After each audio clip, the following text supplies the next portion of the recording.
அதுல அஞ்ச படிக்கணுமா? அதுல அஞ்சு. கர்த்தராகிய ஆண்டவரே, நீரே என் நோக்கமும் சிறு வயது தொடங்கி நம்பிக்கையா, சிறு வயது தொடங்கி நம்மளுக்கு நம்பிக்கை இருக்கிற தேவன்.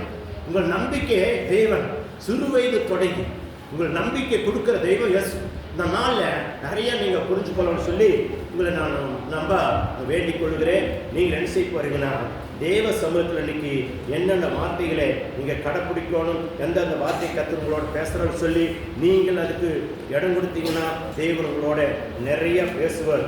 நிறைய பேசுறது மட்டும் இல்லை, அந்த வார்த்தை உங்களை தொடங்கி வரும் அப்படின்னு நம்பிக்கையோடு இருங்க.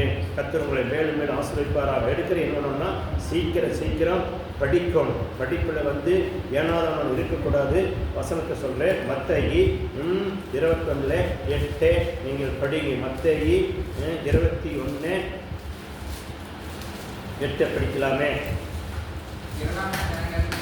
பாருங்க, திரளான ஜனங்கள் வஸ்திரங்களை வழியிலே விரித்தார்கள். பாருங்க, திரளான ஜனங்கள். பாருங்க, மத்தேயு 21:8 படிக்கிறீங்களா? நான் 31 பக்கம் புதிய ஏற்பாடு எல்லாம் எடுத்துக்கோங்க. வேறு சிலர் மரக்கிளைகளை தரித்து பலவே பறிப்பினார்கள். பாருங்க, என்ன பண்ணாங்க? சில பேர் என்னங்க வஸ்திரத்தை, சில பேர் மர கிளைகள். என்ன போட்டுக்குது? கிளைகள். என்ன தலைங்கிறது அவனுக்கு முடிஞ்சது கொண்டாந்து பரப்பினார்கள், பரப்பி போட்டார்கள். ஆனால் நீங்கள் என்ன பண்ணுறோம்? குருத்தோலை மட்டும் பவனை வந்தோம் சரி பார்த்து போடுவோம், குருத்தலை பற்றி தெரியும். ஆனால் நீங்கள் என்னென்ன பண்ணிட்டு எல்லா தலைகளும் போட்டார்கள். எதுக்கு? ஆண்டவரை நாமத்தை மகிமைப்படுத்தும். தேவன் வருகிற குதிரையில, சவாரியில, அந்த சவாரியில் வருகிற எல்லா புல்லட்டில் என்னங்க 4 கால் புல்லட்டில், எந்த புல்லட்டு? 4 வீல் புல்லட்டில் அவர் வந்து கொண்டிருக்கிறத ஜனங்கள் பார்த்து அந்த மகிமையான வசன வார்த்தை பார்த்து, தேவன் வருகிற தெய்வத்தை பார்த்து, அந்தங்களை படைத்த தேவன் உலகத்தில் 4 காலுடைய குதிரையில 4 காலுடைய புல்லட்ல அவர் வந்ததை பார்த்து, இந்த புல்லட் என்ன இந்த மண்ணுக்குள்ள கால்பட்டு போகக்கூடாது. ஏன்னா அந்த புல்லட் எதில் வர, அந்த புல்லட் ஆறு தாங்கி கொண்டு வருது. வானத்தையும் பூமியும் உண்டாக்குன நீதி தேவனை தாங்கி கொண்டு வருகிறதுன்னு சொல்லி அந்த புல்லட்ல மண்ணு படுப்படான்னு சொல்லி அந்த புல்லட் என்ன பண்ணுங்க, அது மேலேயே அண்ணுங்க 4 கால் சவாரியில் வந்து கொண்டிருக்குன்னு சொல்லி பலமாற மரத்தில் இருக்கிற கிளைகளால் வெட்டி கொண்டாந்து போட்டு, சில பேர் வசரத்தில் இந்த துணிகளை அப்படி நல்ல நல்ல மாத்தங்களை கூட விரிச்சுட்டு அதில் நடக்க பண்ணி அந்த தெய்வத்தை அலங்காரப்படுத்தி அந்த தேவனுடைய நாமத்தை மகிமைப்படுத்தினான்னு சொல்லி பேர் சொல்லுங்கள். இல்லையா? நீ புல்லட்டுன்னு சொன்னே மோசை நினைப்பார். நாளைக்கு புல்லட் வாங்கி வாங்கணும், 4 கால் புல்லட் வாங்கணும்னு நினைப்பாரு. ஏன் 4 கால் புல்லட்டில 4 கால் குதிரை ஆண்டவர் வந்த பவனி வந்தது கலதே. அல்லேலூயா. அது நான் ஒரு கிஃப்ட் சேர்த்து சொன்னேன். அது எதுக்கு சொன்னேன்னா, உங்களுக்கு அப்படின்னா புல்லட்டு ஏன் வருட்டுங்கிறதுக்காக சொன்னேன். நல்லா புல்லட்டில் வருவீங்கிறதுக்காக சொன்னேன். இல்லையா? ஆமாம். நோம்பினால நினைங்க, எனக்கு 10 பெரிய புல்லட்டை கொடுப்பாரு, பெரிய புல்லட்டு மாதிரி காரியவே கொடுப்பாரு அப்படின்னு நினைங்க. கத்து தருவாருன்னு. ஆமாம். நீங்கள் சந்தோஷப்படுங்க. தேவன் சந்தோஷத்தை எதிர்பார்க்கிறாரு. துக்கமுகமான இருக்காதுன்னு சொல்றாரு. துக்கமுகத்தை தூக்கிறீங்கன்னு சொல்றாரு. 2000 ஆண்டுகளுக்கு முன்னே உங்களுக்காக எல்லாமே செய்து உங்களுக்குள்ள ஆசீர்வாதத்தை தேவன் என்ன பண்ணுங்க, சிலுவையில் சம்பாதிச்சு வச்சு யாரெல்லாம் அந்த சிலுவையை நோக்கி பார்க்குறாங்களோ அவங்க என்ன பண்ண முகங்கள் பிரகாசமடைந்து அவங்க எல்லா விதத்தில் ஆசீர்வதிக்கப்படுவதற்காக தான் தேவன் அதை செய்தார். சரி, அதில் 9 படிங்க. படிங்க, 9 படிங்க. பாருங்க, முன்னு நடப்பாரும் பின் நடப்பார்களும் திரளான ஜனங்கள் தாவீது குமாரனே ஓசானா. பத்துங்க போது. கர்த்தருடைய நாமத்தினாலே வருகிறவர் தோத்தரிக்கப்பட்டவர். பார்த்தீங்களா? இன்னைக்கு என்னன்னா, இந்த நாளை வீட்டில் வீணாக பண்ணக்கூடாது, வேலை வெட்டிக்கு ஓடக்கூடாது. இந்த நாளை கர்த்தருடைய சமூகத்தில் உட்கார்ந்து செபித்து அவரை யோசனை பாடி அவர் வர வைக்கிற நாளே, வருஷம் முழுவதும் காத்திருந்து செபிக்கிற நாளே. ஒவ்வொரு நாளும் அதுதான். அல்லேலூயா. அப்ப இந்த நாள் மட்டும் தான், மீத நாளுக்கு இல்லையா? எல்லா நாளும் செபிக்கணும். ஆனால் இந்த நாள் முக்கியமான நாள்னு சொல்லி கருதுகிறோம். ஆமே. பாடுகிறது, துதிக்கிறது நாளை நாம பகவப்படுத்துற நாள். இந்த நாள் நல்லா பொண்ணு வெள்ளிகளை கொண்டு வந்து தேவ சமுத்திர பண்டகசாலை படித்து விருந்து எல்லாரும் ஆக்கி பொசித்து சாப்பிட்டு கொண்டு கம்பீரமா கும்பிடுற இந்த பண்டிகை நாள் வருஷம் புத்தாண்டு பண்டிகை கூட இது உண்மையான பண்டிகை நாள். அல்லேலூயா. ஏன்னா ஆண்டவரே வந்து பவனி வந்து தேசத்தை எல்லாரும் சுத்தி பார்த்து அந்த வீதியில் இருக்கிற ஜனங்கள் எல்லாம் பேய்கள் பிசாசுடைய கிரிகள் எல்லாம் துரத்தக்கூடிய நாள், துரத்துற நாள். அல்லேலூயா. ஜனங்கள் எல்லாம் வந்து கூட்டமா திரளான கூட்டங்கள் வந்து பார்த்து அவங்களுக்கு எல்லாம் பார்க்கும் போதே அவங்களுக்குள்ள இருந்த எல்லா பேய்களும் அசுத்த ஆவிகளும் தரித்தனங்கள் எல்லாம் ஓடிட்டு தேவனை பார்க்கும் போதே ஓடும். அந்த நாள் இந்த நாளை நம்ம கடைப்பிடிக்கணும். கர்த்தருக்கு மகிமை. பாருங்க சக்கரியா ஸ்தோத்திரம் 9:9 சக்கரியா 9:9 1098 பக்கம். சகரியா 1098 பக்கம் எடுத்து படிங்க. 9:9 சியோனு குமாரத்தியே என்ன பண்றது? மிகவும் நீ கலிகூறும். இந்த நாள் கலிகூற நாள். எருசலேமின் குமாரத்தியே கெம்பீரி, இதோ உன் ராஜா உன்னிடத்தில் வருகிறார். அவர் நீதியுள்ளவர், அவர் ரட்சிக்கிறவர், அவர் தாழ்மையுள்ளவர். கழுதையின் மேலும் கழுதை குட்டியாகிய எது மேலே வரியில் மேலும் ஏறி வருகிறவராக இருக்கிறாரே.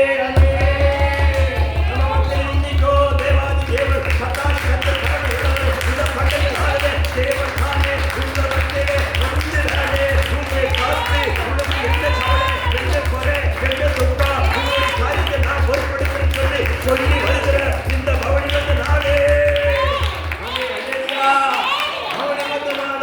உங்களை கூப்பிட்டு அழைத்து உங்களுக்கு தேவைகளை சந்திக்கிற நாள். இந்த நாள், இந்த திருநாள், இந்த பொருளால், இந்த அப்பா அற்புதங்களை பரிசீலித்து பண்ணுகிற நாளே. தேவன் செய்கிற காரியத்தை அப்ப எப்படியெல்லாம் உங்களை அழைக்கிறாரு பாருங்க. அழைத்து நீங்க உண்மையா இருக்கும்போது உண்மையுள்ள மனசனே ஆசையோடு ஆசையோட தாகத்தோடு இருக்கிற என் தெய்வம் தான் இயேசு.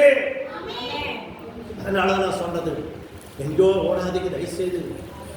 அம்மா ஆண்டவர் நாளை திருடாதீங்க, அந்த வார்த்தைக்கு என்ன பண்ணி இடம் கொடுக்காதீங்க. ஆமா, 1 கோடி ரூபாய் வந்தாலும் அது வேண்டாட்டு வாங்க. அந்த கோடிக்கு பல கோடி கற்று தருவார். நீங்க வயலுக்கு பாராட்டி பாருங்க. பல ஆயிரங்களுக்கு, பல லட்சங்களுக்கு, பல கோடிகளுக்கும் அதிபதியான தேவனை கற்று மாத்திற்கு வளவரா இருக்கிறாரு. பொண்ணுக்கும் வெள்ளிக்கு சொந்தக்காரர், வானத்துக்கும் பூமிக்கு சொந்தக்காரராகி தேவனை நம்பி வந்தவர் ஒரு நாள் வெட்கப்பட்டு போனது இல்லையா? வெட்கப்படுத்த மாட்டார் என் தெய்வம். வெட்கப்படுத்துறவன் இல்லை, உங்களை கம்பீரமா துதிக்க வைக்கிறவர், கம்பீரமா உங்க குறைகளை எல்லாம் நிறைவேற்றி வாழ வைக்கிற தெய்வம். பூமிக்கு சொந்தக்காராகி பூமி இல்லையா, பூமி கர்த்தர் உங்களுக்கு கண்டிஷனா தருவான்னு சொல்லி வாக்கு கொடுத்தா தந்தையே தீருவார். அப்படிப்பட்ட தெய்வத்தை நீங்களும் நானும் ஆதரிக்கிற கர்த்தருக்கு மகிமை உண்டாட்டு. சரி பாருங்க, யோவான் 12:12 படிக்க போலாம். யோவான் 12:12. ஆமா ஸ்தோத்திரம். 145 பக்கம் எடுத்து சீக்கிரம் எடுங்க. 145 பக்கம் புதிய ஏற்பாடு. யோவான் 12:12 சீக்கிரம் எடுத்தீங்கன்னா 12 மணிக்கு நான் முடிச்சிருக்கேன் உங்களுக்கு. ஆமே.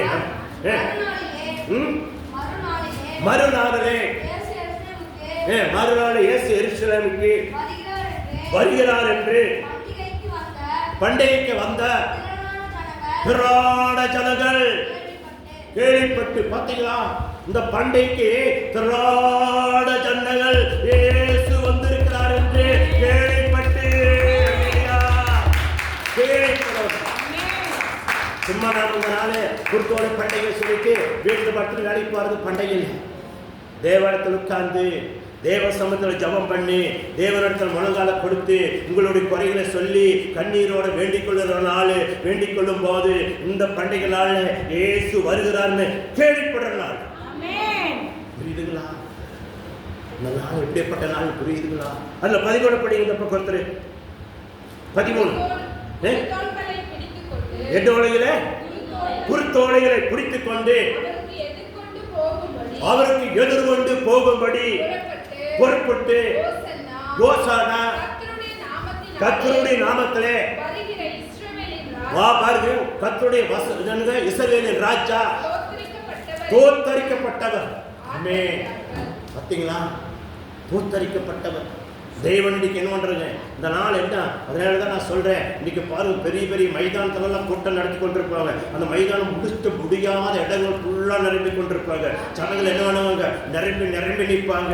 யாரு குழந்தை குட்டிகளெல்லாம் கூட வீட்டில் விட்டுட்டு போக மாட்டாங்க, தூக்கிட்டு போவாங்க. பச்சரை குழந்தை, பால் குறைக்கிற குழந்தை 3 நாள் குழந்தையெல்லாம் கூட படி உட்கார வச்சுருப்பாங்க. ஏன்னா 3 நாள் குழந்தைய மடி வச்சு உட்காந்துருப்பாங்க. இந்த நாள் தேவன் இந்த பண்டைய நாளில் தோத்தரிக்கப்படும் போது தேவன் மகிழ்ந்து அந்த குழந்தையை முதல் அவசியத்தினால் நிரப்பார் சொல்லி அந்த நம்பிக்கையோட வாங்க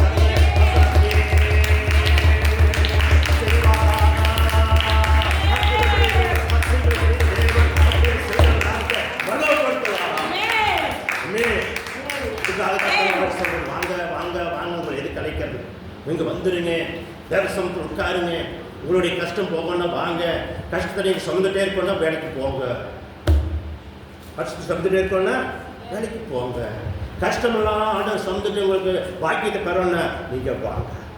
எது வேணும் நீங்களே முடிவெடுங்க. அண்ணே நீங்களே முடிவெடுங்க. நான் சொன்னான்னு வேண்டாம். நான் சொன்னா நீங்க வந்தீங்கன்னா அது பெட்டியே போயிடும். ஏசப்பா அப்படி சொல்றாரு, நான் போன கஷ்டத்தை கற்றுக்கு சொந்தக்குவாரு. என் வாழ்க்கையில் இருக்கிற எல்லா தீங்கும் எனக்கு கிடைக்க வேண்டிய ஆசீர்வாதம்லாம் தலையில் கிடைக்கிறதா எனக்கு கிடைக்கி அந்த இடத்தோட வாங்க, கற்றுக்கு தருவார். நீங்கள் எல்லாம் இல்லைங்க, அது நான் சொந்தட்டே போகணுங்க வேலைக்கு. கொஞ்சோடு கிடைக்கிறது வாங்கி எப்போ போகணும் நான் கஞ்சி குடிச்சா போங்கிறிய நீங்கள் போயிட்டே இல்லையா? அதுக்கு மல்லையாவா?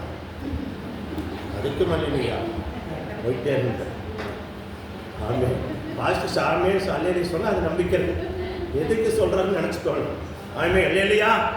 தேவன் உண்மையுள்ளவரே. கஷ்ட சமுதத்தில் சொல்லி தேவன் உங்களை அழைக்கவே இல்லை. உங்க கஷ்டங்கள் போறக்காக, உங்க கண்ணீர் போறக்காக, உங்க வேதனை நீங்கிறதுக்காக, உங்க திக்கங்கள் மாறக்காக, உங்க துயரங்கள் மாறக்காக தேவாதி தேவன் கத்தாதி கர்த்தர் கருணை உள்ளவர் மண்டலங்களை படைத்த தேவன் இந்த பூலோகத்துக்கு எதுக்கு வந்தாருன்னா அதுக்காகத்தான் வந்தார். ஆமே இந்த பட்டையினால் எதுக்காக வந்தாருன்னு சொன்னா, ஒவ்வொரு நாளும் கத்திரை பகுதியில் எடுத்து முழங்கள் படிவனுக்கு எல்லா நாளும் பண்டைய நாள் தான் கர்த்தருக்கு மகிமை உண்டாடு. ஆமே பாருங்க, ஒரு வசனத்தை நான் படிக்கலாம். நான் 2 வசனத்தோட நான் நிறுத்த போறேன். கர்த்தர் உங்களை ஆசீர்வதிப்பார். நிறைய இருக்குது. ஏன்னா வெய்யத்தான் நான் முடிக்கணும் ஆசையோடு ஓடிட்டு இருக்கிறேன், தாகத்தோடு ஓடிக்கொண்டிருக்கிறேன். சங்கீதம் 101:2 உண்மையுள்ளவனை எப்படி இருப்பான்னு சொல்லி நம்ம பார்த்துடலாமே. சங்கீதம் 101:2 பக்கம் 732 பக்கம் பழைய ஏற்பாடு. எடுங்க, சீக்கிரம் எடுங்க. உத்தமமான வழியிலே என்ன பண்ணானுங்க? உத்தமமான வழியில விவாகமாக நடப்பேன். எப்பொழுது என்னிடத்தில் வருவேன், என் வீட்டிலே உத்தம இருதயத்தோடு நடந்து கொள்ளுவேன். உத்தம இருதயத்தோடு எப்போது என் தேவாலயத்துக்கு வருவேன். உத்தம இருதயத்தோடு எப்போது தேவாலயத்தில் வந்து நல்ல ஆசீர்வாதத்தை பெறணும்னு சொல்லி ஆசைப்படுறீங்க. எங்கே உண்மையுள்ளவனா நீங்க எப்போது இருக்கணும் ஆசைப்படுறீங்க. உத்தம இருதயத்தோடு நீங்க வரும்போது தேவாதி தேவனும் கத்தாதி கர்த்தரும் கருணை உள்ளவரும் தயவுள்ளவரும் இரக்கமுள்ளவரும் மனதுருகிறவரும் உங்களுடைய ஏக்கத்தை பார்த்து உத்தமத்தோட வருகளை பார்த்து கென்பு நீங்க என்ன பண்ணாங்க விரும்பிய போன்னு சொல்லி ஏசப்பா நீ விரும்பிய போன்னு காட்டுவே ஒரு நாளும் உங்களை விட்டுட்டு வேடிக்கை பார்க்கிற என் தேவன் அப்படிப்பட்டவர் இல்லை. அவர் தாயுள்ளம் படித்தவர், தந்தையுள்ளம் படித்தவர், மனதுருகிறவரு, உங்கள் மேல இரக்கத்தை முடிசூட்டுகிறவரு, உங்கள் மேல என்ன தேவை சொல்லி அவர் ஏகி கொண்டு கொடுக்கொண்டு சொல்லி அவர் என்னங்க பரத்திலிருந்து இறங்கி வந்தது மட்டுமில்லை, அள்ளி அவர் என்ன பண்றாரு கைவெளியா வைத்துக் கொண்டு கொடுக்க விரும்புகிறாரு. அவர் கையில் இருக்கிறது பூலோகத்தில் இருக்க அத்தனை ஜனங்களுக்கு ஒருக்க கொடுத்தாரு. பூலோகத்தில் இருக்க அத்தனை பேருக்கும் போதுமானது மீதியானதும் அள்ளி போராடத்துக்கு ஆமா 2 மீதியுமே பஞ்சத்தை கொண்டு அவர் ஆசீர்வதித்து அப்படி மீதி அள்ள வைத்தாரோ 12 மக்கள் மீதி பண்ணது போல அவர் ஒரு கையில் இருக்கிற ஆசீர்வதித்தாரே. இந்த பூலோகத்தில் இருக்கிற 748 கோடி ஜனங்கள் பஞ்ச விடந்திருக்கிற ஜனங்களுக்கு அது நீதியா அள்ளப்பட வைக்க அப்படிப்பட்ட தேவன் முதல்வர்களுடைய உத்தமத்தை பார்க்கிறாரு. என் வீட்டில் தேவாலயத்தில் நீ உத்தமனா நடந்து உத்தமனா வந்து நீ உண்போது உண்மைகளோடு இருக்கும் போது தேவன் கொடுக்கிற ஆசீர்வாதம் அப்படிப்பட்ட ஆசீர்வாதத்தை என் தேவனாய் கர்த்தர் உனக்கு தந்தரனே உன்னை ஆசீர்வதித்து உன்னை பலப்படுத்தி உன்னை தைரியப்படுத்தி உன் வாழ்க்கையில் இருக்கிற கஷ்டங்கள் கண்ணீர்கள் வேதனைகள் துக்கங்கள் மறியபடி செய்வார். ஆமென். நினைச்சாரு. நீ வெறுமையா இருக்கிறக்காக, எப்போதும் பஞ்சமாடுறக்காக உன்னை அழைக்கல. எப்போது நீ தரித்திரத்தினால வாழன்னு சொல்லி என் தேவனுடைய அழைக்கவே இல்லை. தரித்திரம் நீங்கி நீ பூரணமாக வாழ்க்கை வாழத்த என் அப்பன் இயேசு அழைத்தாருன்னு சொல்லி வேதம் சொல்லுகிறது. நீதிமொழியிலே கர்த்தருக்கு ஸ்தோத்திரம். எடுங்க, நீதிமொழியிலே 20:7, நீதிமொழியில் 20:7 எடுத்துக்கோங்க. 780 பக்கம் பாருங்க. நீதிமான் தன் உத்தமத்திலே நடக்கிறான், அவனுக்கு பிறகு அவன் பிள்ளைகளும் அவன் பாக்கியவாதிகளா இருக்கிறக்காகத்தான் உன்னையும் என்னையும் தேவன் அழைத்து வந்திருக்கிறார். நீங்க உத்தமத்தில் நடந்தீங்கன்னா உங்களுடைய குழந்தைகள் எல்லாம் பாக்கியவாதிகளா நடப்பாருங்க. கைகளை கட்டி கத்தனை மனப்படுத்துங்க, கைகளை கட்டி கத்தனை வெட்டுங்க, எக்கால சத்தம் விட்டு கத்தனை மனப்படுத்துங்க.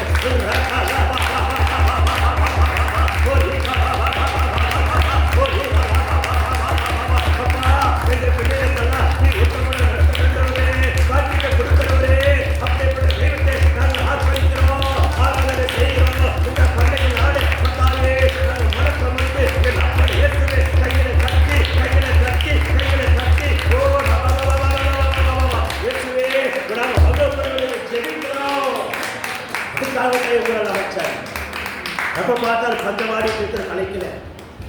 அதனால சொன்னேன் தேவன் நாள்கள் புல்லட்டில் வந்தாரு சொல்லி. ஆமே, இன்னைக்கு நீங்க பெட்ரோல் ஊற்றி புல்லட்டில் போனீங்க.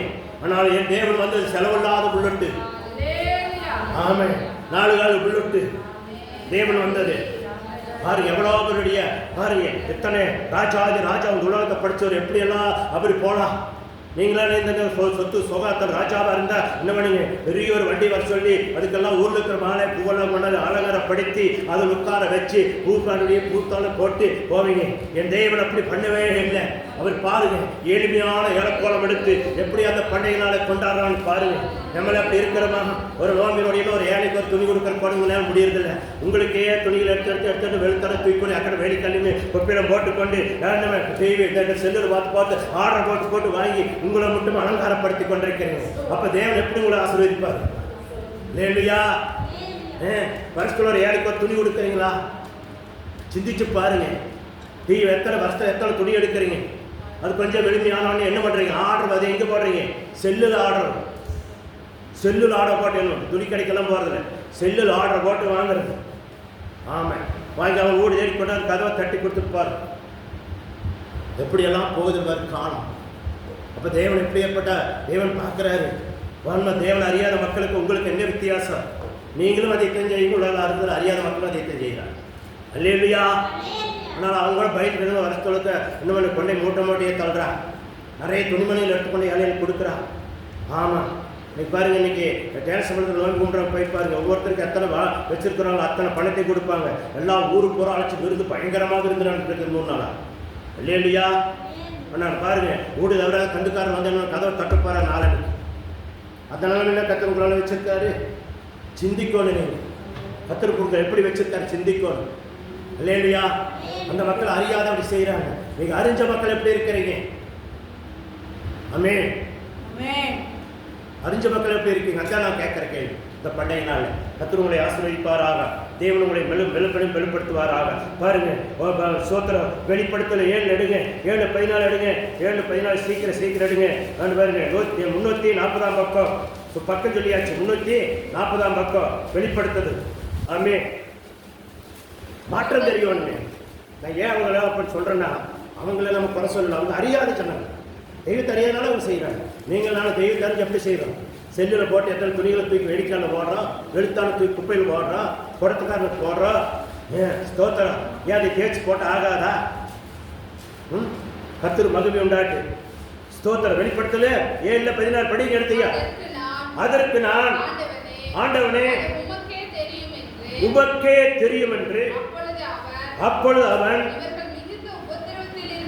மிகுந்த உபத்திரத்திலிருந்து வந்தவர்கள் இவங்கள் தங்கள் அங்கிகளை ஆட்டுக்குட்டி ஆனவர் ரத்தத்திலே துவைத்து வெளுத்தவர்கள். தேவனுடைய ஆட்டுக்குட்டியானவர்களே ரத்தத்தினால உங்க வஸ்திரம் எல்லாம் துவைக்கப்பட்டிருக்கிறது. அந்த வஸ்திரத்தை எடுத்து நீங்க வேலைக்கால பேசுறீங்க. தேவன் கொடுக்கிறதே அரச மரத்தை டிவி இந்த செல்லுல பார்த்து தூக்கி தூக்கி எரிஞ்சிடுறீங்க, குப்பைக்கு போகுது. உங்களுடைய பணம் தேவன் கொடுக்குற ஐஸ்வர்யோட எங்கே போகுது? குப்பைக்கு போயிட்டு இருக்குதுங்க. என்ன ஆண்டவருடைய வார்த்தை சொல்லுது? நான் படிக்கலான்னு சொல்லல, உங்களை கேவலப்படுத்த உங்களுக்காக துக்கப்படுத்த நான் சொல்லல, நீங்க சிந்திக்கிறதுக்காக நான் சொல்றேன். இந்த வசனத்தை நானே தேடாது வருகிறது, நான் என்ன செய்யணும்னு எனக்கே தெரியல. அல்லேலூயா. நானே வந்ததுன்னா சொல்லித்தான் ஆகணும், பரிசுத்தாவின் நடத்த நான் பேசித்தான் ஆகணும். கர்த்தருக்கு மகிமை. அதுல 15 படிங்க. அதுலயே 15 ஆனபடியால் பாருங்க, தேவனுடைய சிங்காசனத்துக்கு முன்பாக இருந்து பாருங்க, இரவும் பகல் எங்க இருந்தாங்க? ஆலயத்திலே அவர்களை சேவிக்கிறார்கள். சிங்காசனத்தின் மேல் வீற்றிருக்கிறவர் அவர்களுக்குள்ள வாசம் பண்ணுவார். ஆமென். அல்லேலூயா. உங்களுக்குள்ள வாசம் பண்ணுகிறார். இந்த குருவார நாளிலே கர்த்தர்கள் அழைத்து கொண்டாந்து கவலை வரவேற்று அவர்களை பார்த்து உங்களுக்குள்ள வாசம் பண்ணணும், வாசையோட தாகத்தோட இருக்கிறாரு. அந்த தெய்வத்தை நீங்களும் நானும் எப்படி வணங்குறோம், எப்படி துதிக்கிறோம், தேவன் பெரியவர் இருக்கும்படி தேவனுடைய நாமத்தை மகிமைப்படுத்துறோம். ஆமென். அல்லேலூயா. கர்த்தருக்கு மகிமை. அதுல 16 படிக்கலாமே.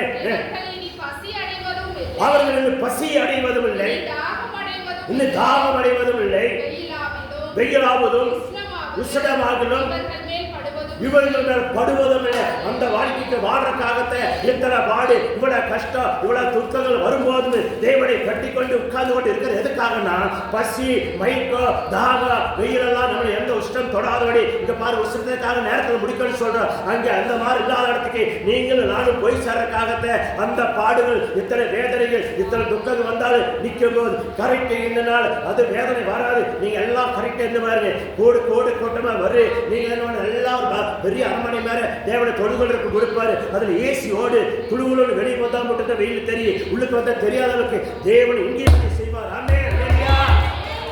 நீங்க உண்மையா இருந்தா போதுங்க, நீங்க இருக்கிற கொஞ்சோண்டு பேரு உங்களை கொண்டே செய்வார். உங்களுடைய வார்த்தை கொண்டு சனலாம் ஓடி வருவாங்க, கொள்ளை கொள்ள கூட நினைப்பார். உத்தமனா உத்தமனா முதல் வார்த்தை கர்த்தருடைய வார்த்தை கேளுங்க. ஒரு வசனம் படித்து நம்ம வார்த்தையை நிறைவே பண்ணலாம். கர்த்தர் உங்களை ஆசீர்வதிப்பாராக. இன்னும் கடைசி வசனம் 17 படிங்க. சிங்காசனம் மத்தியில் இருக்கிற ஆட்டுக்குட்டி ஆனவரே, அவர்களை மேய்த்து இவர்களை ஜீவ தண்ணீர் உள்ள